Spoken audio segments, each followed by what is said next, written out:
O Gênio Indomável, ou Good Will Hunting, que é como eu prefiro chamar esse filme, é estrelado por Matt Damon, Ben Affleck e o falecido Robin Williams. Eu assisti esse filme há um tempinho atrás e eu achei ele fenomenal, tanto que eu tive que fazer esse vídeo, vocês podem perceber que ele tá realmente imenso, só pra demonstrar o quanto esse filme é importante pra mim e espero que eu consiga passar essa experiência da melhor maneira possível. Detalhe também, deixando um pouquinho o filme de lado, eu queria falar pra vocês que eu criei um Letterboxd e vou postar bastante coisa lá esse ano, eu planejo ver muitos filmes e muitas séries e falar dessas séries e filmes aqui no canal também.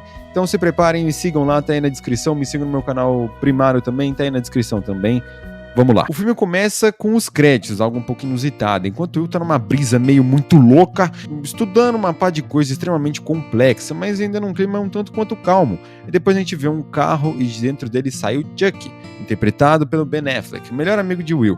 Eles vivem nessa mesma rotina de saída constantes até o bar para beber, como bons adolescentes fariam, jovens adultos na verdade. Logo em seguida, em uma aula da faculdade, há um professor escrevendo equações matemáticas complexas na lousa e requisita alguém para resolvê-las, porém ninguém consegue resolver ela de uma maneira tão rápida. Até o próprio professor demorou anos para conseguir resolver aquela equação. Logo, o professor requisita que ela seja completa até o final do semestre. Depois de alguns alunos falharem miseravelmente, o Will, que trabalha como zelador naquela mesma faculdade, vai até a lousa e fica muito intrigado em resolver. Tão intrigado que ele vai embora mais cedo do rolê com os amigos dele, só para chegar em casa e começar a escrever a equação no espelho para resolver o mais rápido possível. No dia seguinte, ele vai lá no corredor onde tava a lousa com a equação e resolve tudo. Cara, é realmente um gênio, mano. Tá no nome do filme, né? Eventualmente era claro que os alunos iriam descobrir, iriam contar para o professor sobre, que só deixa ele confuso que só o cacete e deixa ele em dúvida sobre quem foi, só que aparentemente todo mundo nessa escola é muito honesto, ninguém fala que foram eles, eu assumiria totalmente a responsabilidade. Enfim, posteriormente, Will e seus amigos foram assistir um jogo de beisebol. Lá eles avistaram um cara que o Will sofria bullying quando era criança. Apesar de um deles estar maluco pra comprar a briga, eles tomam um lado racional e vão comprar um hambúrguer. Não acredito que eu escrevi isso no roteiro. E nesse momento eles têm um diálogo muito bom.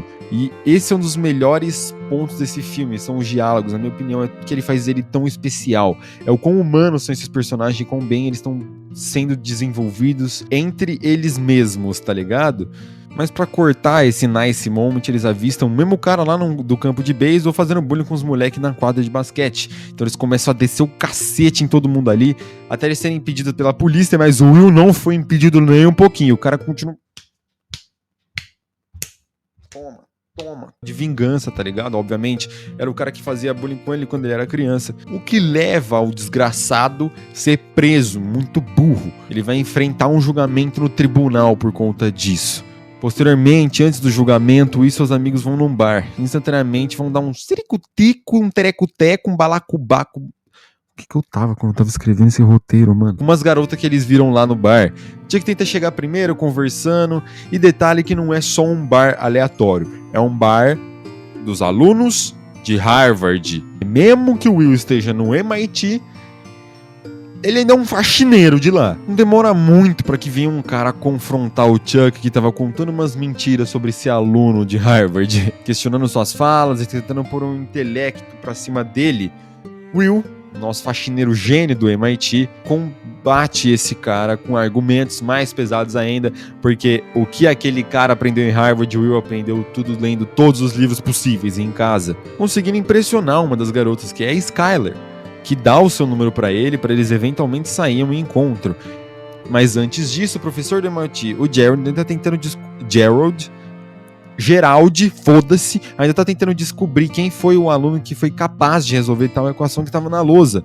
E como esperado, ninguém se pronuncia. Depois da aula acabar, tá lá o Will de novo mais uma vez, limpando o chão, mas ele vê o quadro negro e resolve outro sistema que estava no corredor. Mas antes de conseguir resolver, ele é expulso pelo Gerald e some de vista até o professor realmente perceber que tudo que ele estava fazendo estava correto. E assim começa uma caçada do Gerald pelo Will. Conversando com os empregadores, o Gerald descobre que ele estaria no tribunal no seu julgamento de prisão, quando nos é revelado todos os crimes que ele cometeu, além do fato que ele é um órfão. Isso vai ser muito importante lá na frente. Então lembre-se disso. Mas apesar de todos os crimes, ele até tenta combater dizendo algumas coisas que ele aprendeu sobre advocacia, mas o juiz não entra muito na pira e coloca ele no chilindró.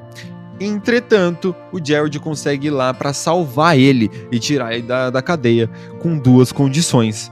Contanto que ele fizesse aulas de matemática recorrentes com o professor e sessões de terapia semanais. As aulas, Will estava completamente suave. Matemática é suave para ele, completamente tranquilo. Porém, as terapias ele não quer. Ele acha que terapia é um bagulho meio para quem realmente precisa de ajuda. E detalhe que esse filme é de 97, então a visão sobre a terapia ainda era um pouco preconceituosa comparado ao que é hoje. Mas Will prefere fazer terapia do que ficar na cadeia. Então eles começam uma busca por um psicólogo. O primeiro, o Will fala que ele é gay e que claramente quer comer o Will. Aqui nesse canal somos contra as piadas homofóbicas e preconceituosas, mas lembrando de novo, o filme de 97, e logicamente é expulso do consultório instantaneamente.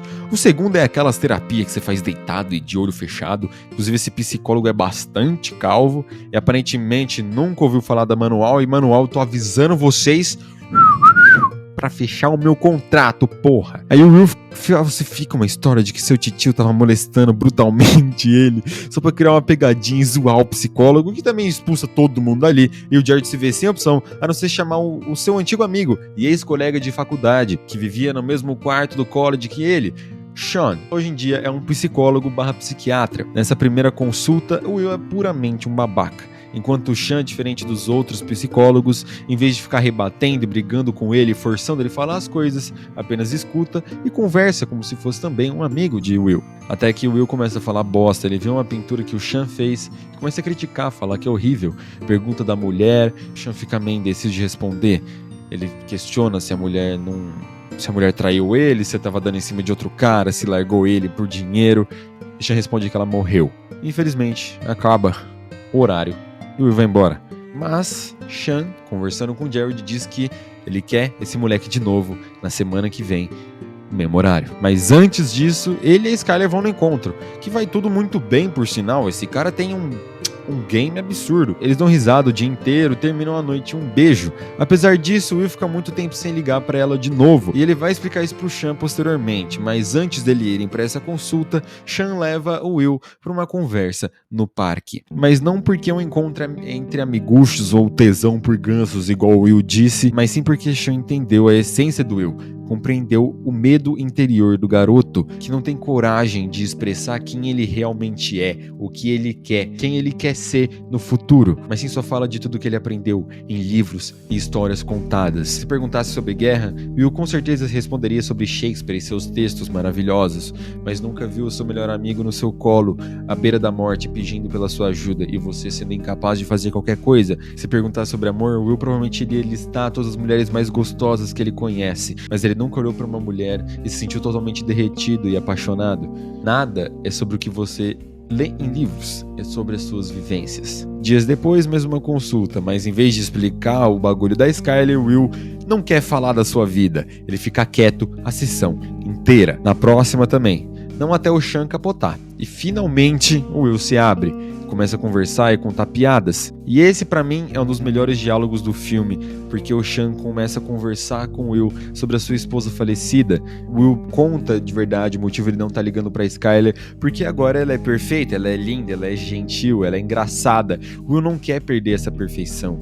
Sean responde: você também pode ser perfeito pra ela e mesmo assim ela tá te esperando, e você tá com medo de tomar o primeiro passo. E começa a contar sobre a sua falecida esposa, que peidava tão alto que acordava ela mesma durante o sono, ainda brigava com o Sean, dizendo que tinha sido ele que tinha acordado ela e o cachorro também tinha acordado. Essas imperfeições são o que mais valem dentro de um relacionamento, é o que mais é puro dentro de um ser humano, e essa é a verdadeira parte boa da humanidade. Esse é o verdadeiro sentimento bom que você deveria sentir com alguém. Assim, ele consegue convencer o Will a em outro encontro com a Skyler. Mais uma vez, eles se divertem muito, e o Will fala até sobre seus inacreditáveis 12 irmãos mais velhos. Sim, eu tô falando irmãos de propósito. O que é mentira, óbvio, ele é órfão, mas eu vou comentar isso mais pra frente. Outra sessão. Cada vez o Will fica mais confortável em desabafar com o Sean, e comenta como conheceu a sua falecida esposa, que foi um jogo ultra importante de beisebol, e eu não entendo nada de beisebol, mas o cara fez assim, ó, e Aí a bola foi lá na casa do caralho, home run, aparentemente é o nome do bagulho. Aí 35 mil torcedores invadiram o estádio, o Sean tinha ingresso pra essa porra aí, e os caras ficam muito animados, mas o Sean não foi. O Sean não tava lá invadindo o estádio. Por quê? Porque antes do jogo, ele e seus amigos tinham ido em um bar, e naquele bar entrou uma garota linda pra cacete, ela iluminou o ambiente. E Sean convenceu seus amigos, só dizendo I got to see about a girl, ou eu precisava encontrar uma garota. E todos os amigos deles deixaram porque eles viram o brilho no olho do Sean. Depois disso, o relacionamento do Will melhora. A Skyler continua pedindo para conhecer seus amigos e família. Will finalmente leva para conhecer os amigos. Tudo dá uma maravilha até então. Esse encontro com os amigos foi muito legal, muito divertido. Ela se enturmou bastante. Apesar de já ter conhecido o Chuck em outra oportunidade, eles conseguiram conversar, contar piadas, se divertir. Exatamente isso que ela queria. Um detalhe que eu não comentei muito ainda é sobre as aulas de matemática que eu falei que tirariam o Will do Chilindró. E essas aulas estão acontecendo, o Jared tá forçando esse moleque a estudar, e o Will é um gênio, tá escrito no nome do filme, e ele consegue fazer tudo com extrema facilidade. Só que eu não tô mostrando aqui porque essas cenas são muito chatas, e o Jared é muito chato, ele fica insistindo e forçando o moleque a trabalhar e tal, e ser um empreendedor muito foda, e que blá blá blá, então... Caguei pro Jared, muito chato. Mas enquanto isso, o Jared forçando o Sean a forçar o Will, o Sean continua defendendo o Will, dizendo que ele possa não querer fazer as coisas que o Jared quer que ele faça da vida, que ele pode ter o poder de escolha, o que leva os dois amigos a entrar numa discussão. Tal qual Sean tinha razão, até porque a entrevista que Jared arrumou pro Will, que na verdade o Will mandou foi o Chuck, que obviamente não é tão inteligente quanto o Will pra passar na entrevista, mas ele quase conseguiu roubar 200 conto dos caras que estavam lá. Mais um date, dessa vez o Will tenta explicar como a sua mente funciona. Eu só queria deixar isso aqui para deixar um pouco mais claro. O Will explica que é como Beethoven ou Mozart olhavam para um piano. Eles olhavam, pensa que isso aqui é um piano. Eles olhavam todas as teclas e conseguiam tocar, fazia sentido para eles. Will olha para matemática e consegue tocar, também faz sentido para ele. Eles se beijam de novo e todos esses encontros estão indo muito bem, o relacionamento deles estão avançando bastante. Mas ao voltar pro apartamento eles dormiram junto e tudo mais. Só que a Skyler passou em uma faculdade de medicina na Califórnia e ela quer muito que o Will vá com ela. O Will, com medo, insiste que ele não pode, ele tem um trabalho, ele tem os amigos dele aqui, a família suposta dele aqui. Isso gera uma discussão. A Skyler começa a falar que ela quer conhecer ele mais, que parece que ele mente, que ele não confia nela. Então o Will começa a desabafar, mas com raiva, como um mecanismo de proteção. Ele pergunta se ela realmente quer conhecer os 2 irmãos, que são falsos porque ele é órfão. Ela disse que não sabia disso. As cirurgias que ele falava que ele tinha feito, mentira. Eram vezes que ele foi esfaqueado e as cicatrizes foram mantidas no seu corpo. Termina desse jeito. Eu não amo você. Mais uma entrevista. O Will obviamente nega o emprego e conversa sobre isso com o Sean, que interpreta isso como medo, novamente, do garoto do futuro, de tomar o primeiro passo, sem saber o que sequer ele quer para sua vida, mas ainda assim querer ser notado por alguém. O Will reparte, ele não quer ser notado por ninguém, ele tá ali por si só. Sean começa a listar os argumentos. Porque ele precisava ir pra faculdade mais renomada do mundo inteiro só pra ser zelador? Ele podia ser zelador em qualquer lugar. Porque ele queria ir de noite, ficar lá dentro esperando da hora pra ele conseguir resolver várias fórmulas e intrigar todos os professores? O que você quer fazer? Essa pergunta leva a uma discussão. O Will foi cuzão e o Sean expulsa ele. O Will liga pra Skyler pra dar tchau. Mais uma vez ela diz que o ama, ele fica sem resposta, confirmando ainda mais tudo que o Sean disse até agora sobre ele. Depois dela ir embora, o Will pensa muito sobre a vida, considera o que esteve fazendo até aqui. Ele começa a parar de ir nas aulas de matemática, faltar nas sessões com o Sean, eventualmente conversa com o Chuck, que pra mim é o melhor diálogo desse filme. Eles estão lá, no intervalo do trampo. Por causa dos crimes, o Will foi demitido do MIT e começou a trabalhar como pedreiro para tentar reconstruir a sua vida. Chuck questiona sobre as suas entrevistas, como é que elas estão indo, pergunta sobre Skyler. O Will responde que seu relacionamento terminou e ela foi pra Califórnia, enquanto as suas entrevistas, porque ele quer fazer isso, ele não quer ser um ratinho de laboratório que fica lá fazendo continha de matemática por 50 anos. Tinha que dar um conselho, agressivo, mas porque o Will entenda de uma vez por todas. O Will nasceu com um bilhete premiado. O Will já começa a reclamar que ele não deve nada a si mesmo, e foda-se que ele tem um bilhete premiado. Ele escolhe a vida dele, o Chuck rebate de novo. Ele não deve nada a ele mesmo, ele deve ao próprio Chuck. Você deve isso a mim. Will, você sabe que você não tem coragem pra tomar os atos que você deve tomar. Você sabe que você não tem coragem pra seguir em frente no caminho do futuro. Esse trabalho de pedreiro é uma perda de tempo na sua vida. Chuck não pode saber disso, mas ele sabe de uma coisa. Todo dia ele passa pra buscar o Will na casa dele. Eles vão conversar no bar, eles se divertem, eles bebem, ficam felizes. E isso é incrível. Mas a melhor parte do dia do Chuck são os 10 longos segundos até chegar na porta do Will, esperando que por algum motivo ele sumiu, foi trabalhar, foi resolver a vida dele, não importa, mas que ele só tenha desaparecido. Posteriormente, o Jared vai cobrar o Sean, dizendo que o Will precisa receber uma pressão pra começar a caminhar. Sean rebate que ele é um garoto frágil, que esteve sozinho por todos os 20 anos da vida dele. E agora isso pode mudar, mas o puto do professorzinho de matemática quer agilizar todo o processo e estragar tudo mais uma vez. O Will foi abandonado pelas únicas pessoas que eram supostas pra amar ele. E já teve 3 casos de adoção. E saiu por quê? Por conta de agressão. Todas as pessoas que eram supostas pra amar ele, abandonaram ele. É claro que ele tem medo, ele continua defensivo, ele sempre tá na defensiva. É um mecanismo de defesa pra ele não se machucar. É o medo do abandono. Mas esse professor vagabundo, depois que ganhou essa porra dessa medalha, a matemática internacional e os cacete, ficou muito arrogante e não compreende nada disso. Mas o Jared rebate, dizendo que pra caminhar igual ele caminhou, tem que ter uma pressão. O Will não é você, Jared. O Will tava escutando essa discussão. Jared sai da sala. E Sean começa a analisar a ficha que deve preencher pro governo. Conta um pouco sobre seu passado, com seu pai alcoólatra, que batia em toda a sua família. Will finalmente abre as suas experiências com isso. Um de seus pais adotivos colocava uma chave inglesa e um cinto na mesa, e dizia: escolhe. Will escolhia a chave inglesa, porque foda-se ele. Tomando atenção pra ficha de novo, Will pergunta se ele não tem um distúrbio de vínculo interpessoal ou medo de abandono. Se tiver, óbvio. Então é por isso que ele terminou com a Skyler. Sean não sabia disso, mas ele sabe de uma coisa. Not your fault. Nunca foi sua culpa, Will. Posteriormente, esse diálogo ele repensa de novo sobre a sua vida.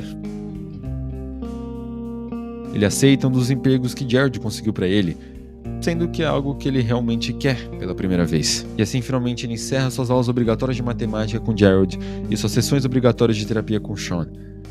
Ele, entretanto, amaria manter contato com Sean, que salvou a vida dele.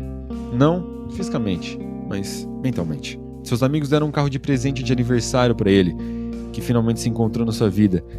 Chuck, em outro dia, mais uma vez vai buscar ele. Mas, como seu sonho finalmente se cumpriu, o de Chuck se cumpre por consequência. O Will não tá em casa. E porque ele não tá em casa, a razão está na carta, que foi enviada para Sean. Se o professor perguntar o porquê eu não apareci no trabalho, diga que eu precisava ver uma garota. E assim, o filme acaba. Eu sei que esse vídeo é um pouco mais extenso do que eu gostaria de fazer, mas eu queria dar muita atenção pra esse filme, que ele é muito importante pra mim. Ele entrou nos meus top 4 favoritos do Letterboxd, combate muito pra ser o top 1, inclusive. Puxando de gancho, já vai lá me seguir no meu Letterboxd e também nas minhas outras redes sociais. Estão todos aí embaixo na descrição. Se inscreve no meu canal, dá o like. Por favor, colabora com esse vídeo, vai me ajudar muito a crescer e continuar com esses vídeos que dão muito trabalho de fazer, de verdade dá muito trampo. Não só a edição, mas o roteiro que eu demoro dias pra fazer. A gravação é chata pra cacete. Achar música, mano, vocês não sabem quão chato é achar música pra colocar no vídeo.